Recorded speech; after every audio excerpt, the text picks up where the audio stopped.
and welcome to the Fangirl Nation podcast. I am Amber Lee. And I'm Leah Bryers. Leah, what are we talking about today? We are talking about the Fourth Wing announcement. Ooh-hoo-hoo. We want to talk about Rivals 2, Season 2. And we want to talk about Off Campus. Our review and Our thoughts review after and binging thoughts. the whole season in a day. Obs.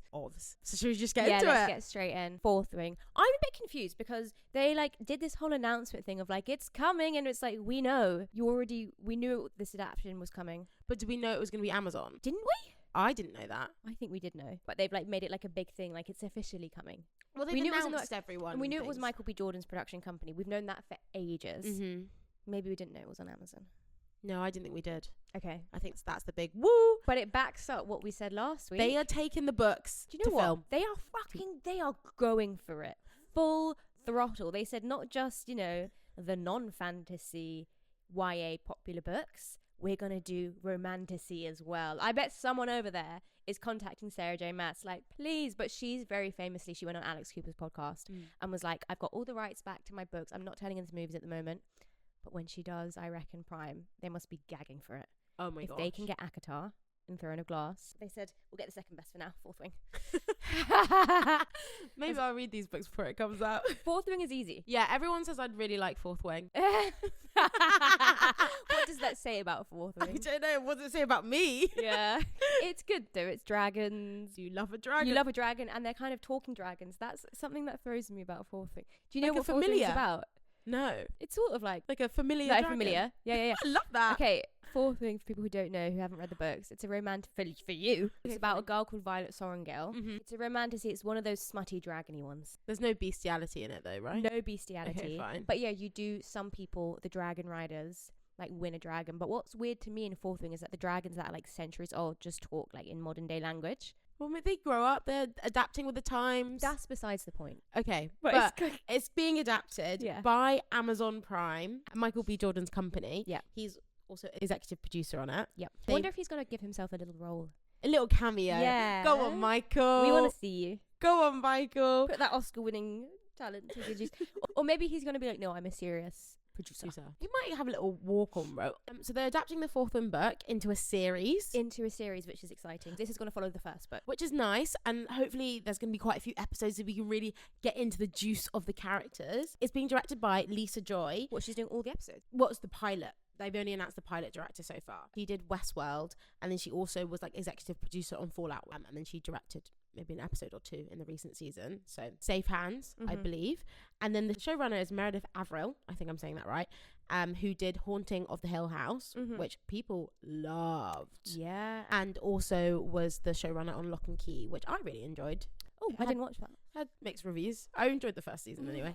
So I think we are hopefully in safe hands, but there's no release date. It's just No. fully greenlit. I'm interested to see how Prime do a sort of, because we know now that they can do the youngish, steamy love shows, and they've obviously also did Rings of Power, but how are they going to bring those together for a romantasy? I think they can do it. It's going to be really interesting to see how they pull that off. Is it going to be Game of Thrones style? Is it going to all of those elements? Yeah, the otherworldly stuff. Bringing lots of stuff together. I think probably going to lean more to the Rings of Power. But it's going to have that young romantic feel. Because how old are they in the books? Young. She's 19 or something. Right, okay, got you. What I want to say is I feel really sorry for those casting directors, because the men of Fourth Wing, particularly Xaden, one of those characters that people are so attached to, big book boyfriend, but also just not real, because there have been so many AI versions of him, and he is the pinnacle of Rhysand. It's how do you even find a man who looks like that? This is the one thing I do know about Xaden, because we were at an event and manager Katie was telling me all about Xaden and various different casting, and then she started showing me AI versions of him, and I was like, that's not a real person. Well, exactly. Unfortunately, because of AI, yeah. Now it's going to be so hard to please them. I don't know how they're going to find a real man, because a lot of people were saying that it might be the guy who plays Justin in Off Campus, because he's been kind of hinting about it, carrying around a Fourth Wing book. But especially after Off Campus has come out, people are no, that is not Xaden, and I agree. Okay. He's a bit too not pretty, but Xaden is a bit pretty. He's just one of those people you're not going to please please everyone. Someone's going to be upset. Yeah. But I think they need to do a bit of a love story and really, really search under every little rock every struggling actor scraping the back. Do you know what I mean? There's many Worldwide struggling search. actors out there. Well, yeah. Yeah. I think they can find him. The same way they found the guy who looks like John F. Kennedy. Yeah. They can find Zayden Ritt. So is it more like what the fans have created, or is it very specific description in the book? He is also so specific, but he is just so perfect, but also like rugged and built, and his dark hair, and obviously he has to have the acting abilities. I think people are less fussed about Violet Fangirl. Because I guess, is everyone putting themselves in her shoes? Well, kind of she's vibe? like kind of a very petite, small. That's like a big thing in the book. One of the popular fan casts is Mackenzie Foy, but apparently there's this rumor in LA that she won't do it because she doesn't do smut or like nudity. Is it? It is quite. It's a very smutty book. Will she have to get her baps out? Exactly. Right, fairs. So I just. what? I don't know. There's something about like women really have to face that a lot at the moment, Like having to choose whether to do that. whether they want to get their like breasts out or not. And I just feel like that is not a counterpart given to men. Like men don't really have to deal with that much. Because they're just shirtless. But it always just like actors, like female actors. Female. I sound like someone from the manosphere. Women who are actors have to. I do get it though, because whenever there's a sex scene and the girl's got her bra on, I'm like, this is unrealistic. Some people could have sex with their bra on. Yeah, sometimes. They can do it tastefully. Like, yeah. You don't have to see her breasts. But the smut is a big part of forthing. Clavicle. But I think it's that she won't even do intimate scenes. Sad that she has to make that choice if she's like the perfect casting for it. But fair enough. If it's smutty, it's smutty. Yeah, it is. Casting search begins. Whew! I'm excited for that. Another big casting announcement that literally dropped yesterday was the Boys of Tommen series. Have you heard about this? No. It's written by an author called Chloe Walsh, and they dropped the casting announcement. Like I said, Prime Video just been non-stop, but people aren't happy again because they've been doing up AI character search. But it also brings me on to the discussion of what is YA, because we posted a clip from this podcast talking about the whole Prime thing, saying they're doing all this YA stuff, and I specifically had people commenting saying Boys of Tommen is not YA because it deals with explicit themes or like dark things, which I don't think that is what constitutes YA, especially because the Boys of Tommen series starts, she's in school. Right. And I tell you what, do you know where you buy it in Waterstones? The children's section. Well, you go upstairs to the children's floor, young adult. I think it's because there's now on Book Talk, there's new adult genre, but that actually is really, really new. Yeah. And that actually hasn't made it to like bookshop world. I guess that there's also a difference in bookshop and film. But bookshop, guys, I had the fright of my life because I went to the British Book Awards because I was a judge. Slay. Sunrise on the Reaping won Best Children's Fiction, which is fucked up. When you text me that Children was crazy. I was sat there questioning my life choices. Like, I have been this emotionally devastated by a children's book, and I was thinking that's not suitable for children. I wouldn't want my kids reading that. The squirrels, Ampert. Fuck me. That's crazy stuff. Yeah. Children. Best children's If book. I And wasn't they were doing all reading, this like talking about the marketing of this children's campaign. If I wasn't reading that book, I would have closed my eyes during some of those scenes. Horrible stuff. That's not a children's movie.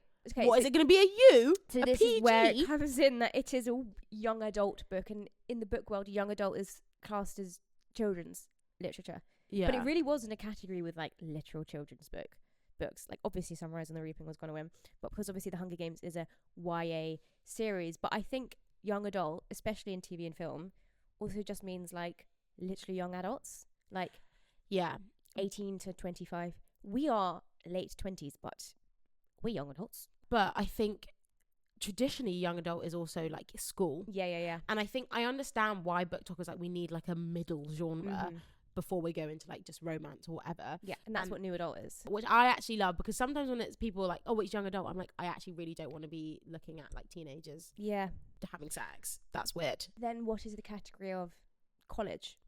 Because when you search all these shows' descriptions, right, they're like, it's a YA show. Like Off Campus is marketed as YA, like in a category. And then Boys of Tommen, in the press releases, it's like the new YA show and such and such. And it makes sense because I would consider us young adults. Yeah. In my head, there's like teen YA and there's YA, which is like new adults, I guess. Yeah, whereas like Samurai 10 Pretty, definitely YA, like teen YA, but adults are watching that. Yeah, but I think that's where I started to stray away, because then the older I got, because I remember I didn't watch the last season of Samurai 10 Pretty, I know, blasphemous. I'll get around to it. I will get around to it. But I think I just got a bit detached from it, because I remember watching the second season, I was like, I feel a little bit old. But then season 3, they are in college. Yeah. I like it when they start off in college. Like Off Campus, it was quite nice to be like, thank God they're not in high school. Exactly. I understand why there is this now like middle genre, which is like new adult, but that's not considered everywhere. And clearly not on TV. No. But I think people are confusing when things are labelled as YA. Like, it's not for teenagers. It's like, no, it's for literally. But at the moment, the Younger category adults. is like 13 to like 28. Yeah, it's a very wide. So I see why people want the distinction. But technically, teenagers are not young adults. They're teenagers. Yeah. So maybe there should be teen Mhm. and then young adult.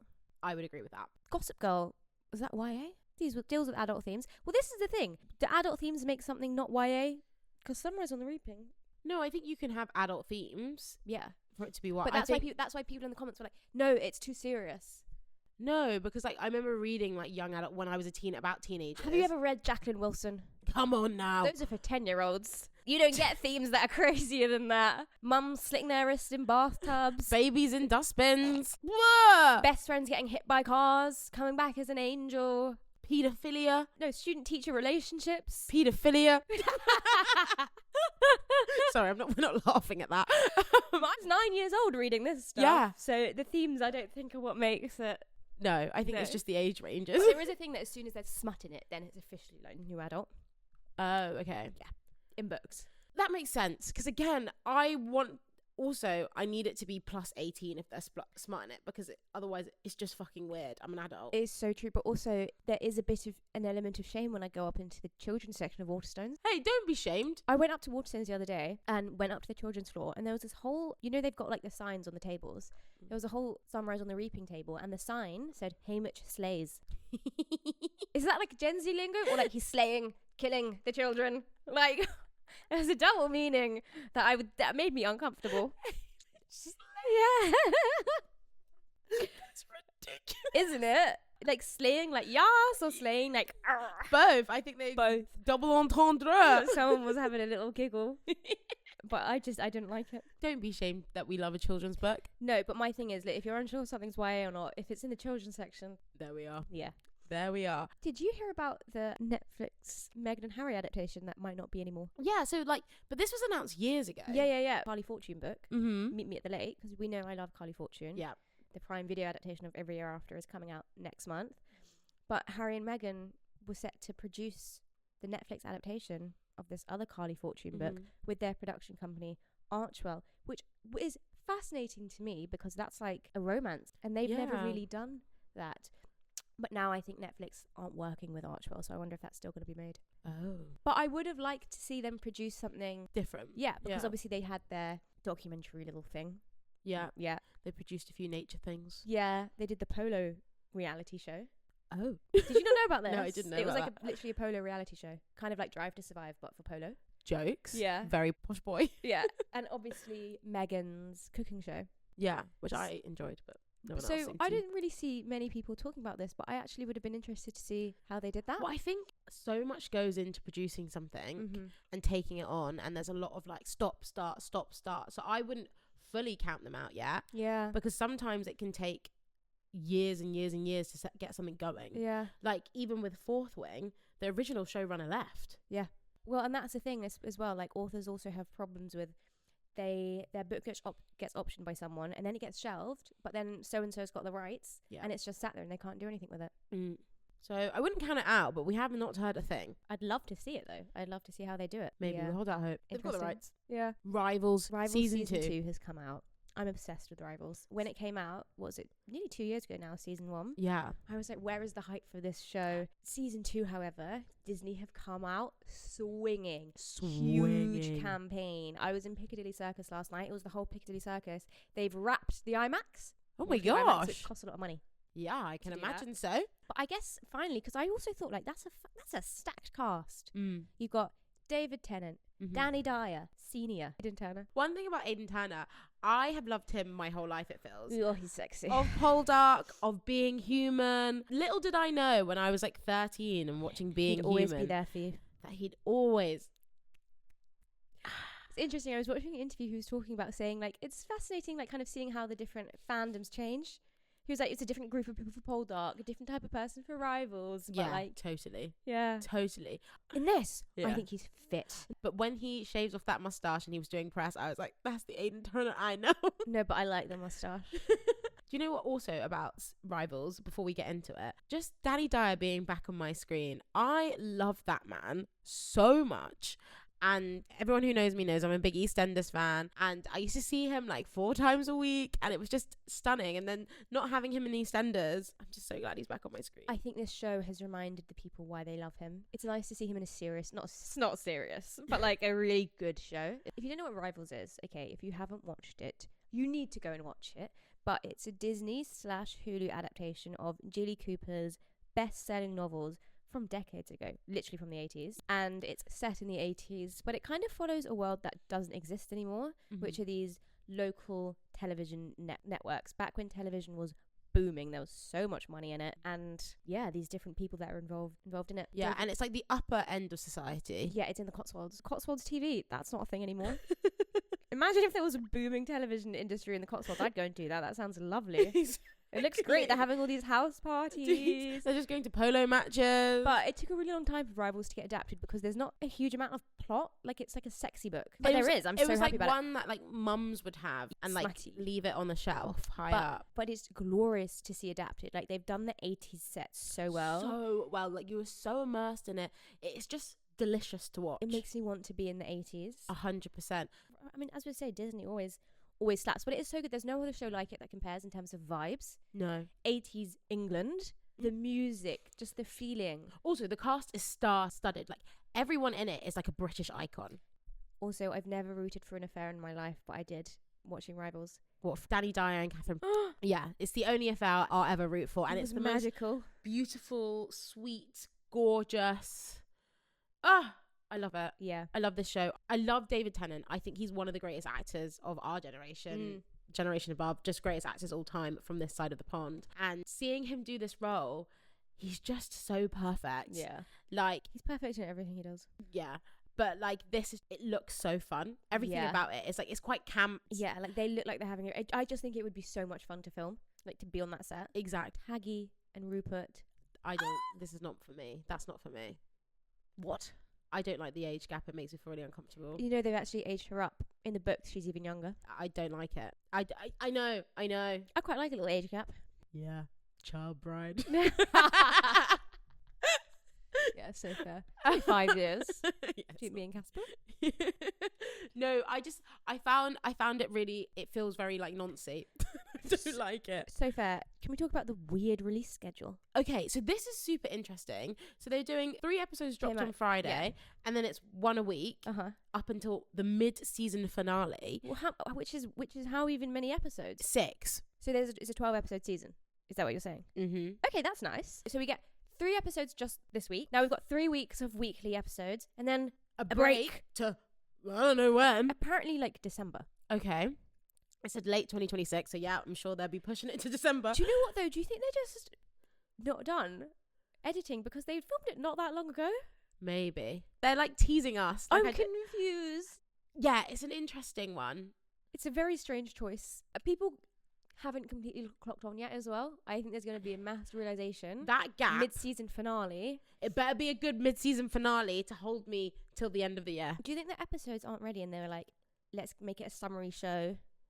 Maybe, for now. I don't know. No, I'm sure there's because more there must planning be a big into plot it. point Yeah, there for must the be. mid-season finale. Yeah, because they can't just leave it on a random. That's what I'm saying. Like, it must be a big thing. So it's basically we're getting 2 mini seasons of Rivals this year. That's how I'm viewing it in my head. Because I think a mid-season break should be 1 week if you're having it. Yeah. I don't think it should be 3-4 months. But I have hope.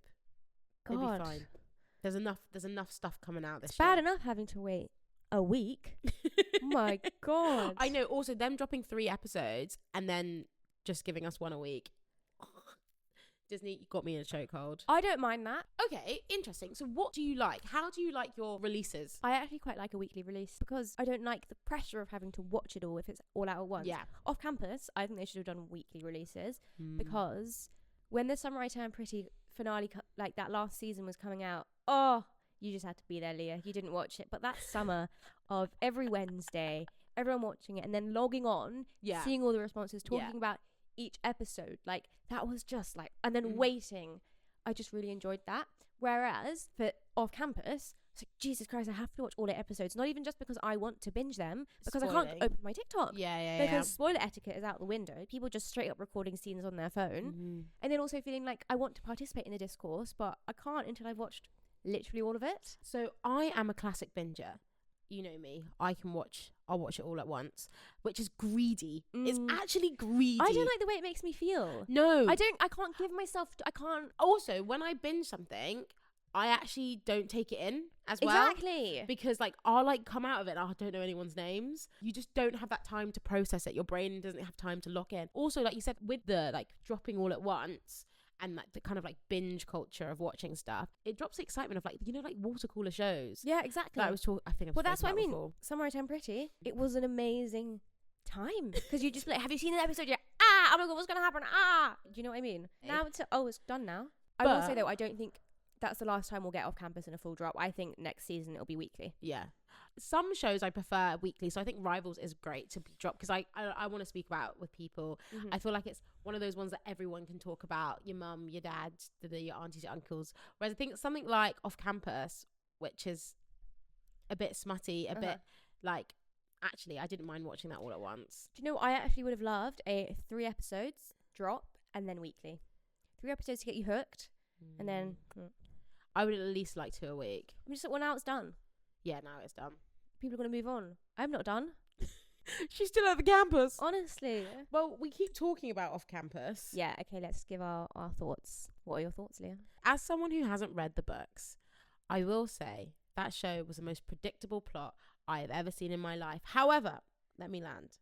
I am so glad someone put pen to paper, finger to key, because I was eating it up. Yeah, I was hook, line and sinker. Sometimes there's nothing wrong with a little bit of predictable. Hey. But also not, though. I bet you didn't see the show me and I'll show you coming. I kind of did, to be honest. Really? I didn't know he was going to say those lines, but I knew something like that was going to happen. That was a scene that I have never seen before in television.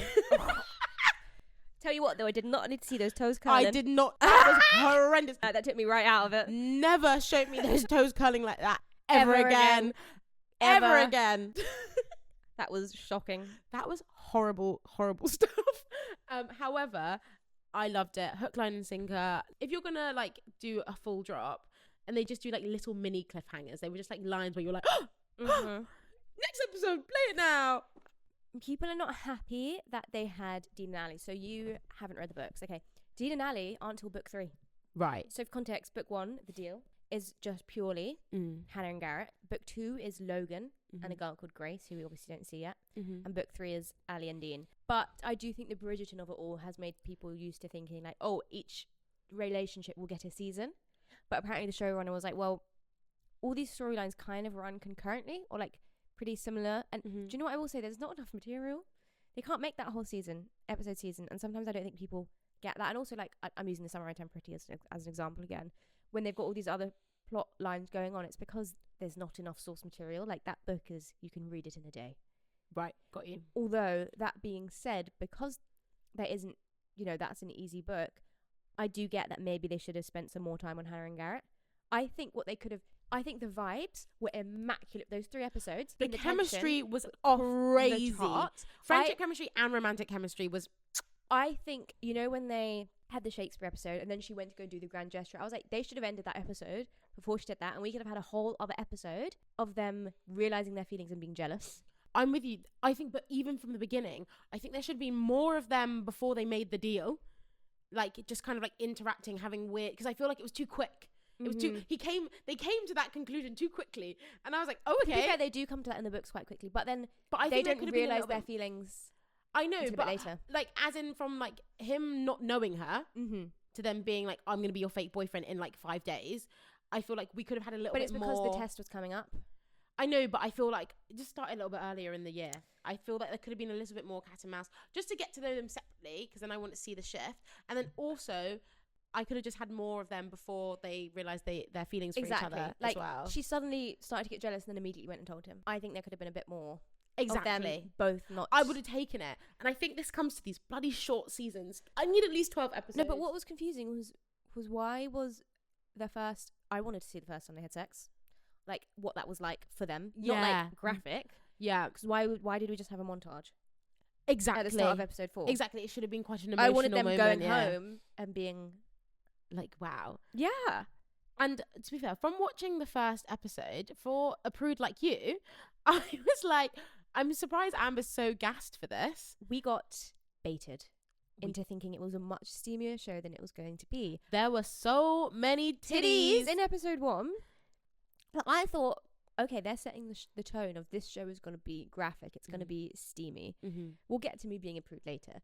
But just on that point, I think they baited us. Yeah. Because I like, because first of all, because then when we watched the first episode together at an event and loads of titties. And my thing, like I said earlier in the episode, if there's going to be titties, I also want the boys to be exposed because it's not fair that women just. To be fair, it's not boys' fault that they don't have the equivalent of titties. Yeah, fair. Like the equivalent of penis is vagina, and we're not seeing. I don't want to see that. Vagina, no. Mate, a full bum. Okay, I don't know. There was But a lot of bum. It just makes, especially because when I'm like, it's needless titty. Like we don't need them. There was some needless titties. There was, but I it was would say, book accurate. So then that's why I thought, oh, okay. with Ali getting her boobs out, and I know because I came out, I was like, that was so random, and you were like, it's book accurate because she gets her boobs out all the time in the book, but that was the only time she got her boobs out. So then I was like, actually, they just didn't need to do it. It was strange because She could have just been in her in bra. the sex scenes with her and Dean, you don't see them, and then in this one scene afterwards, you just see a nipple. I'm like, this is random. It was. I think the boobs were a bit needless. We didn't need to see them. A bit pointless, rather. We didn't need to see them. Yeah. I don't think they actually added anything to it other than me being like, titties. Oh my god. And then that one dick scene. And that one, but then I was like, justice. But I will say, it was like it was written for me. There was a Shakespeare scene. Anyone that knows me, I'm a big fan of Shakespeare. There was a Legally Blonde, the musical sing-along in the car. As soon as he was said, oh my god, I was like, I loved how much you enjoyed it. I said you'd like that it. you know me too well. But I did love it. I think I just love Hannah and Garrett. I prefer that storyline to Ali and Dean. I do love the Ali and Dean storyline. I don't know if I do. The whole time she was with, is it Sean? Ugh. I was like, dump him. Get rid of him. Yeah. Anytime he literally. came on stream, I was like, boo, boo. But Tomato, obviously it's gonna be a tomato. different kind of story. But I just think that the chemistry between Hannah and Garrett was It's so good. crazy. It's so good. And the actor that plays him, Belmont, yeah, and Hannah, Ella Bright. their chemistry, and what he does with his face acting, and like the definition of like his eyes soften when he sees her, like. It was so good. My heart. Also, like all the boys, They're all fucking fit. First, Let's address first, that. can we just have a round of applause for the casting director? So we watched the first episode at a Prime Video event that I hosted, which was super fun, and it was so fun hearing everyone's reactions because everyone, I think, was just stunned by how attractive they all were. Because it was the first episode. Obviously, we didn't know where it was going to go, but the girls were gagged. They were gagged when Dean opened that door with that towel slung low around his hip. That's one thing about a release schedule. I would have loved that. At that event with the girls, the fangirls, 50% of the people there were from Fangirl Nation, which was so lush. Watching it all together and like giggling along. The vibes were unmatched. The vibes were so good, guys. If you haven't watched Off Campus, get the girls together. Yeah. Have a gin and tonic and pop it on. And it's just because it is also funny. I will say I'm so happy that they didn't cast age-accurate men. Actually, yeah, you're so I wanted right. to see men.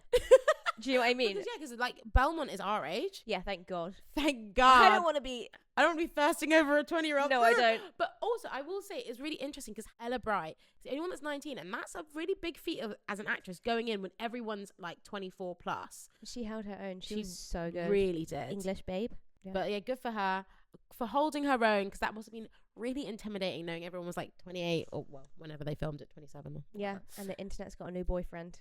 All of them. The internet's thirsting over every single one. Yeah, I've that's seen so thirst true. traps of every single one. Also, Who's your fave? no, it is Garrett. It is Garrett. Fuck. Yeah. Garrett. No, stop. Don't. When it's photos, I don't quite see it, but when I'm watching him, I'm like, oh my God. It took me a second or two. Yeah. And then I went, yeah. It's because it's when he shows his vulnerable sides. The way this show had me feeling, honestly, more than giggling and kicking my feet. I was like just smiling the whole Same. time. Some people are like, though, it's cringe. I'm like, have you read the book? What did you expect? It is cringe. Come on, guys. Yeah, I'll take it. Give me fake dating any day. Give me 25 more episodes. Oh my God. But watching it, because I know you said like a lot of people, the main two are relatively like unknowns. Experienced. But not been in like big things. But the whole time I was watching it, and I recognised everyone. And I was sat there the whole time like, who is that? Nurse Mateo. Nurse from the Mateo. pits. And then we've also got Antonio, who plays Logan. And that took me a while, but if you guys are on the... yeah, you sent me this text. Antonio and Renee Rapp. If you know the drama, you know the drama. That was a really good album. Let's just say that. It was a very good album. So I've been known who Antonio's been. Okay. And then also... Ali was also in the pit. Yes, they had scenes together in the pit. She was one of the students. Her friend brought her in because she took a pill. Yeah. The study pill. And the other one dies. Yeah. Yeah. So Nurse Mateo, i.e. Tucker, and Ali have had... People were like, I want them to hint at it. And I was like, we don't need to do that. Literally. It's fine. It's so fine. But my big, like, oh my God, was the evil dad. Mm-hmm. Right? And I was looking into the evil dad's eyes. And I was like, I know those eyes. I know those beautiful brown eyes. And I went, that's Kevin Ball from US Shameless, who was one of the first loves of my life. And so they're trying to make me hate Kev. And I'm finding it very difficult. I've never seen it. Obviously, he is so evil in this. And I did hate him. So, like, good on you, Steve Howie, because you're evil and you made me hate Kev. I don't hate Kev. I love Kev. But you made me hate you in this. But, like, it's also a bit of a shock because he looks really different to how he played Kev.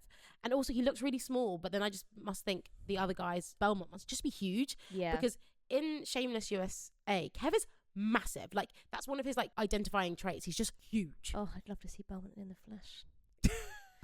There are some interesting choices though that differ from the book. Would you like to hear them? Yes. As someone who hasn't read the books. Mm-hmm. Okay. I'm like, what was the decision making behind that? So in the books, Logan, right, doesn't have a sister. He's got an older brother, and his mum is out of the picture, and it's his dad who's a drunk, and they're like trying to get him into rehab in his book. So like, why would you make it the mum? And why would you get rid of a brother and give you a sister? Maybe they were like, we don't want to have another dad storyline because we had that with Garrett. Yeah. So let's do something with the mum. Yeah. Okay, so you know when Hannah goes to confront Garrett and she's like, you did a campus-wide hands-off rule. In the books, he does do that. But their breakup is completely different in the books. Right. I was watching this, I was like, Garrett Gray would never do that to Hannah. So in the book, Garrett's dad goes to Hannah and is like, you need to break up with him or I'm going to stop paying for his tuition, because in the books he's paying for his whole ride. But they explain that saying like it's not realistic because nowadays college athletes are sponsored by brands and stuff, and that's why one of the reasons, I mean obviously that was sponsorship with Liquid IV, but they're like, it doesn't make sense to have that because he would be able to fund his himself. own money. Yeah. So in the books, Garrett's dad gives Hannah this ultimatum of, you need to break up with him or I'm going to stop paying for him and he's not going to be able to make it as an athlete. And she does. And she breaks up with him with no real explanation other than, I want to date other people. So then he puts the hands off. Yeah. But they were like, that's a bit too misogynistic. But it didn't work obviously in the show because he breaks up with her. So why would he then tell everyone you can't date her? Yeah. But I think they still should have kept it's her breaking up with him and him being confused. I did think it was going to go that way. I thought she was going to break up with him because the way they did the fight and stuff, I could see that happening. They could have had that. Yeah. Because as soon as in the books he then hears about it, the truth, he's like, don't be silly. And he's like desperate to get her back. So I think I wanted to see him being desperate to win her back and being confused. I just needed more of it. I needed more of the breakup. I wanted more of them over Ali and Dean. I get that they're trying to... We didn't need the full Ali and Dean episode. Also, I was so confused when that happened because, you know, there's like a scene that's exactly the same. Yeah. And I was like, my prime is fucking up. I've just watched this episode. Yeah. But like, I wanted more of that. You sprinkled that episode throughout the previous episodes. I don't think we needed to see it like hidden because it was like, I knew what was going on. Yeah. From day dot. So like, we didn't need to see all that hidden. Like, you could have just put those scenes in over the fake scenes. Yeah. But yeah, just give me more. Give me 25 more now. Apparently the showrunner said like, no, don't worry, there's going to be more Hannah and Garrett next season. Yeah. But I wanted more of the will they, won't they? The build up. Because you know me, when your yearner gone. Yearning. Yeah. I need the yearning. I need the build up. And talking about me being a prude, the sex scenes were very tastefully done. So I was satisfied. Yeah. It gave me all the yearning and attention. I just think we were baited into... I just thought it was actually going to be... the full frontal. The full frontal. Yeah. Throughout. But it really wasn't at all. Which I was fine with. Just episode 1. I actually then thought. I was like, whoa. I got a strap in. I was going to grit my teeth and bear it. No. But I thoroughly enjoyed... Oh my God. Give me more of that kind of thing. Yeah. And they're older. I'm feeling good about it. Yeah. It's sad that we're at that age that I have to like quickly Google their ages. Just to double check. Just to double check I'm not being Nancy. I know. We will get there though.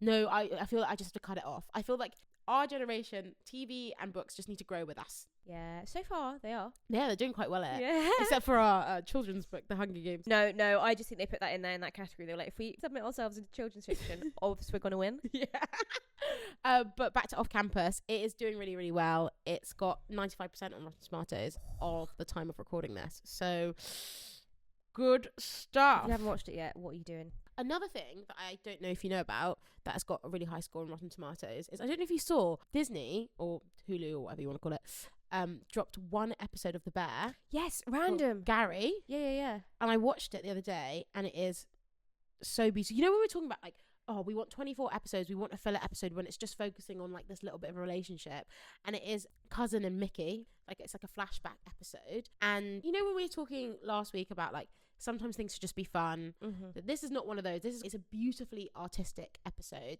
and it's just focusing on their relationship on this one particular day when they're doing this one particular job, and it is just so intimate and gorgeous, and it's just an hour of that and like really understanding the characters really well. But they just dropped this one episode, and then the last season comes out in June.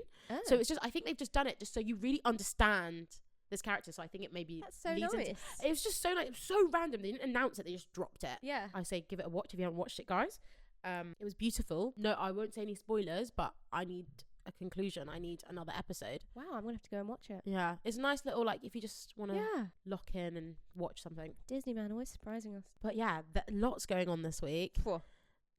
Lots of things we're passionate about. Anyway, What are you fangirling over this week? what am I fangirling over? Okay, this is just a really random. We're on different sides of TikTok, so I don't know if you're on this. But there's this cat called Roo. Basically, this lady adopts like quite like spicy cats who probably wouldn't get adopted or fosters them. It's like stop them being spicy because they're spicy in the shelter. And she comes So in what do you mean by spicy? like as in like they're really fucking vicious, Okay. and they're like hissing and scratching and they won't let anyone near them. Yeah. So she takes those cats on because those are ones that are probably going to get put down. And she takes them on and she tries to like Tame them. she basically tries to tame them. And there's the spiciest kitty she's had so far, Roo. Did not meow, just hissed kind of vibe.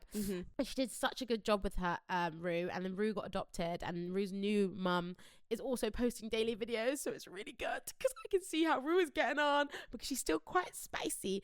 And that's what I'm fangirling over. That's very sweet. I wait every day for those episodes to drop. Stop. Just to see how she's doing. If you guys know who Roo the Cat is, let me know. It's just me, it seems. What are you fangirling over? I'm doing a double whammy. 2 in a row. It's Off Campus again. That's all my last 2 weeks have been. Fun. Because last week it was the books. This week it's the show. Like, I haven't had time to do anything else. It's consumed your being. Consume other. It's also what I'm on TikTok as well. Like Yeah. all the edits. I'm looking them up. I'm looking for more. I'm replaying scenes. They need to get back to Vancouver and they need to start filming season 2. Like you're saying, these little bonus episodes. Just drop a little Hannah and Garrett bonus app with Yeah. the scenes we didn't see. Go on. Oh, that would be nice. No one would complain. Come on now. It's There's only no a rules. win. It's only a win. On that note, with a straight to barrel to Prime Video, give us some more Please. ASAP. Guys, I'm going to shut up about Off Campus now because it's been 2 weeks, but I will give it 5 out of 5. I don't even have Letterboxd, but if I did, that's for movies. Sometimes there's series on there. 5 stars. Speaking of 5 stars, if you listen/watch the podcast every week, please rate us, give us a little review. It really helps. Give us a follow on Spotify Or on subscribe anything on YouTube, else. whatever, man. Just show some love because it helps us. Okay, well, we'll see you next Tuesday. See you next week. Bye. Bye.